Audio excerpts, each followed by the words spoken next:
मित्रांनो, आज आपण ऐकणार आहोत आदित्य राणूबाईची कहाणी. एक आटपाट नगर होतं. त्या नगरात एक ब्राह्मण होता. तो नित्य समिधा, फुलं, दुर्वा आणायला रानात जात असे. तिथे नागकन्या, देवकन्या वसा वसत होत्या. ब्राह्मणाने विचारलं, काय ग बायांनो, कसला वसा वसता, तो मला सांगा. यावर नागकन्या आणि देवकन्या त्याला म्हणाल्या, तुला रे वसा कशाला हवा? उठशील, मातशील, घेतला वसा टाकून देशील. ब्राह्मण म्हणाला, उतणार नाही, मातणार नाही, घेतला वसा टाकणार नाही. तेव्हा त्या म्हणाल्या, श्रावण मास येईल तेव्हा पहिल्या आदित्यवारी मौन्यानं मुकाट्याने उठावं, सचीळ वस्त्रासहित स्नान करावं, अग्रोदक पाणी आणावं, विड्याच्या पानांवर रक्तचंदनाची आदित्य राणूबाई काढावी, 6 रेगांचं मंडळ करावं, 6 सुतांचा तातू करावा, त्याला 6 गाठी द्याव्या, पान फूल वाहावं, पूजा करावी, पानाचा विडा, फुलांचा झेला, दशांगांचा धूप, गुळ खोबऱ्याचा नैवेद्य दाखवावा, 6 मास चाळावी, 6 मास पाळावी, माघी रथसप्तमी संपूर्ण करावं. संपूर्णाला काय करावं? गुळाच्या पोळ्या, बोटव्यांची खीर, लोणकड तूप, मेहून जेवू सांगावं. असेल तर चिरपोळी द्यावी, नसेल तर जोडगळसरी द्यावी, ती नसेल तर 2 पैसे दक्षिणा द्यावी आणि आपल्या वशाचं उद्यापन करावं.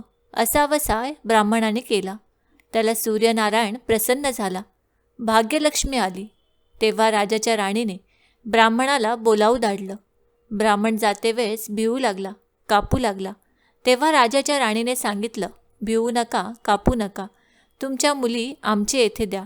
यावर तो ब्राह्मण म्हणाला, आमच्या मुली गरिबाच्या, तुमच्या घरी कशा द्याव्या? दासी कराल, बटकी माराल. राणी म्हणाली, दासी करीत नाही, बटकी करीत नाही. राजाची राणी करू, प्रधानाची राणी करू. मार्गेश्वराचा महिना आला. ब्राह्मणाने लगीन करून मुली दिल्या. एक राजाच्या घरी दिली, दुसरी प्रधानाच्या घरी दिली. गेल्या पावली मुलींचा समाचार घेतला नाही. 12 वर्षांनी समाचारास ब्राह्मण निघाला. राजाच्या घरी गेला. लेकीने बसायला पाट दिला, पाय धुवायला पाणी दिलं. बाबा बाबा, गूळ खा, पाणी प्या. गूळ खात नाही, पाणी पित नाही. माझी कहाणी करायची आहे, ती तू ऐक. तुझी कहाणी ऐकायला मला वेळ नाही. राजा पारधीला जाणार आहे, त्याला जेवायला उशीर होईल. तोच त्याचे मनात राग आला. तेथून निघाला, प्रधानाच्या घरी गेला. तिने पाहिले, आपला बाप आला, म्हणून बसायला पाट दिला, पाय धुवायला पाणी दिलं. बाबा बाबा, गूळ खा, पाणी प्या.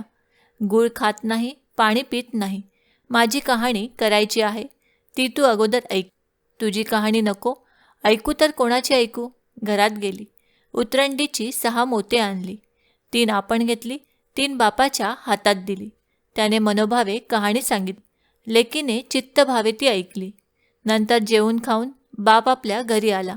बायकोने विचारले, मुलींचा समाचार कसा आहे? जिने कहाणी ऐकली नाही ती दरिद्राने पिडली, दुःखाने व्यापली. राजा मुलखावर निघून गेला. जिने कहाणी ऐकली होती ती भाग्याने नांदत आहे. इकडे दरिद्री जी झाली होती तिने आपल्या लेकाला सांगितले, मावशी घनघोर नांदत आहे, तिकडे जाऊन काही दिलं तर घेऊन ये. पहिल्या आदित्यवारी पहिला मुलगा उठला. तळ्याच्या पाळी जाऊन उभा राहिला. अगं अगं दासींनो, तुम्ही दासी कोणाच्या? आम्ही दासी प्रधानाच्या. प्रधानाच्या राणीला जाऊन सांगा, तुमच्या बहिणीचा मुलगा आला आहे. कसा आला आहे? तळ्याच्या पाळीला उभा राहिला आहे. परसदाराने घेऊन या. परसदाराने घेऊन आल्या. न्हाऊ माखू घातलं, पितांबर नेसायला दिलं, जेवू खाऊ घातलं, कोहळा पोखरला, होन मोहरा भरल्या. वाटेस आपला जाऊ लागला. तो सूर्यनारायण माळ्याच्या रूपानं आला. हातीचा कोहळा काढून नेला. घरी गेला. आईने विचारलं, काय रे बाबा, मावशीने काय दिलं? देव दिलं, कर्माने नेलं. कर्माचं फळ पुढे उभे राहिलं. मावशीने दिलं होतं, पण सर्व गेलं. पुढे दुसऱ्या आदित्यवारी दुसरा मुलगा गेला. तळ्याच्या पाळी जाऊन उभा राहिला. अगं अगं दासींनो, तुम्ही दासी कोणाच्या? आम्ही दासी प्रधानाच्या. प्रधानाच्या राणीला निरोप सांगा. त्यांनी सांगितला. मग प्रधानाच्या राणीने त्याला घरी नेऊन नाऊ माखू घातलं, पितांबर नेसायला दिलं, जेवू घातलं, काठी पोकरून होनामोहरांनी भरून दिली. बाबा ठेवू नको, विसरू नको, जतन करून घरी घेऊन जा म्हणून सांगितलं. वाटेत सूर्यनारायण गुराख्याच्या रूपानं आला. हातची काठी काढून घेतली. घरी गेला. झालेली गोष्ट राणीला सांगितली. देवाने दिलं ते सर्व कर्मानं नेलं. पुढे तिसऱ्या आदित्यवारी तिसरा मुलगा गेला. तळ्याच्या पाळी उभा राहिला. त्यालाही पहिल्यासारखंच प्रधानाचे घरी नेऊन नाहू माकू घातलं. पितांबर नेसायला दिलं. जेवू खाऊ घातलं. नारळ पोखरून होन मोहरांनी भरून दिला. ठेवू नको विसरू नको म्हणून सांगितलं. घरी जाताना विहिरीत उतरला. तोच नारळ गडबडून विहिरीत पडला. घरी गेला. आईने विचारलं, काय रे बाबा, मावशीने काय दिलं? आई ग, मावशीने दिलं, पण दैवानं ते सर्व बुडालं. चौथ्या आदित्यवारी चौथा मुलगा गेला. तळ्याच्या पाळी उभा राहिला. त्यालाही प्रधानाच्या राणीने घरी नेऊन नाहू माकू घातलं. पितांबर नेसायला दिलं. जेवू खाऊ घातलं. त्याला दयाची शिदोरी होना मोहरा घालून बरोबर दिली. सूर्यनारायण घालीच्या रूपाने आला. हातची शिदोरी घेऊन गेला. घरी गेला. आईने विचारले, काय रे बाबा, मावशीने काय दिलं? आई, मावशीने दिलं, पण दैवाने ते सर्व नेलं. पाचव्या आदित्यवारी आपण उठली. तळ्याच्या पाळी उभी राहिली. दासीने तिचा निरोप तिच्या बहिणीला सांगितला. बहिणीने तिलाही परसदाराने घरी नेलं. नाऊ घातलं, माखू घातलं. पाठ बसायला दिला. प्रधानाची राणी आदित्यवाराची कहाणी करू लागली. काय वसा करतेस तो मला सांग. बहीण म्हणाली, अगं अगं चांडाळणी, पापिनी, बापाची कहाणी ऐकली नाहीस म्हणून तुला दारिद्र्य आलं. राजाच्या राणीने विचारले. याला बहिणीच्या घरी राहिली. श्रावणास आला. सांगितल्याप्रमाणे सूर्यनारायणाची पूजा केली. इकडे राजाला भाग्य आलं. राजाने बोलावू धाडलं. मावशी मावशी, तुला छत्र आली, चामरं आली, पाईक आले, परवर आले. मला रे पापिणीला छत्र कोठली, चामरं कोठली, पाईक कोठले, परवर कोठे? बाहेर जाऊन दाराशी बघतात तो राजा बोलावू आला आहे. राजा आला तशी घरी जायला निघाली. एकमेकींना बहिणी बहिणींनी अहेर केले. वाटेनं जाऊ लागली. पहिल्या मजलेत स्वयंपाक केला. राजाला वाढलं, मुलांना वाढलं. आपलं पान वाढून घेतलं.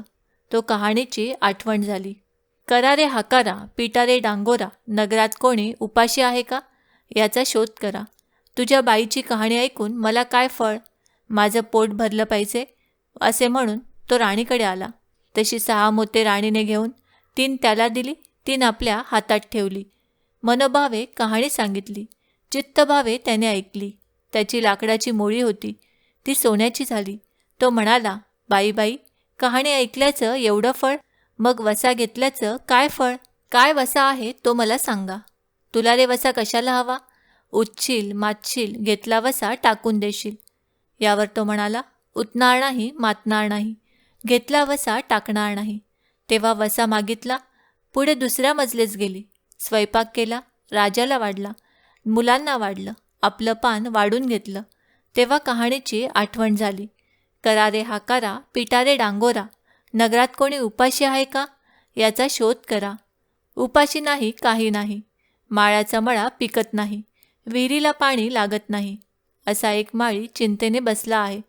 त्याला हाक मारली, आमच्या बाईची कहाणी ऐक. तो आला. राणीने 6 मोते घेऊन 3 आपण घेतली, 3 माळ्याला दिली. राणीने कहाणी मनोभावे सांगितली. चित्तभावे माळ्याने कहाणी ऐकली. माळ्याचा मळा पिकू लागला. विहिरीला पाणी आलं. तो म्हणाला, बाई बाई, कहाणी ऐकल्यावर एवढं फळ, मग वसा घेतल्याचं काय फळ? काय वसा असेल तो मला सांगा. मग राणीने त्याला वसा सांगितला. पुढे तिसऱ्या मजलेच गेली. स्वयंपाक केला. राजाला वाढलं, मुलांना वाढलं. आपलं पान वाढून घेतलं. तेव्हा कहाणीची आठवण झाली. करा रे हाकारा, पिटा रे डांगोरा, नगरात कोणी उपाशी आहे का, याचा शोध करा. उपाशी नाही, काही नाही. एक म्हातारी, तिचा एक मुलगा वनात गेला होता. एक डोहात बुडाला होता. एक सर्पाने त्याला खाल्लं होतं. त्यामुळे चिंताक्रांत बसली होती. तिला म्हणाले, आमच्या बाईची कहाणी ऐकू. ती म्हणाली, कहाणी ऐकून मी काय करू? मी मुलांसाठी रडते आहे. बरं, येते मग. ती राणीकडे आली. राणीने पहिल्याप्रमाणे तिला कहाणी सांगितली. तिने चित्तभावे ऐकली. तिचा मुलगा वनात गेला होता, तो आला. डोहात बुडाला होता, तो आला. सर्पाने खाल्ला होता, तो आला. ती म्हणाली, बाई बाई, कहाणी ऐकल्याचं हे फळ, मग वसा घेतल्याचं काय फळ? काय वसा तो मला सांगा. मग राणीने तिलाही वसा सांगितला. पुढे चौथ्या मजलीस गेली. स्वयंपाक केला, राजाला वाढलं, मुलांना वाढलं, आपलं पान वाढून घेतलं. तेव्हा कहाणीची आठवण झाली. करा रे हाकारा, पिटारे डांगोरा. नगरात कोणी उपाशी आहे का याचा शोध करा. उपाशी नाही, काही नाही. काना डोळा माणसाचा गोळा, हात नाही, पाय नाही, असा एक मनुष्य रस्त्यामध्ये होता. त्याच्या अंगावर तांब्याभर पाणी ओतलं. पालथा होता. तो उताणा केला. 6 मोते होती. 3 मोते त्याच्या बेंबीवर ठेवली, 3 मोते आपण घेतली. राणीने मनोभावे कहाणी सांगितली. ती त्याने ऐकली. त्याला हातपाय आले.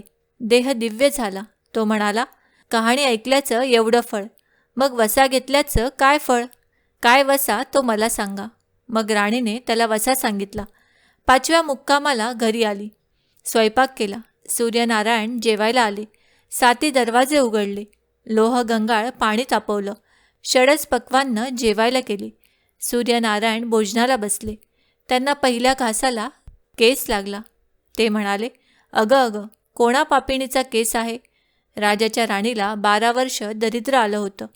तिने आदित्यवारी वळचणीखाली बसून केस विंचरले.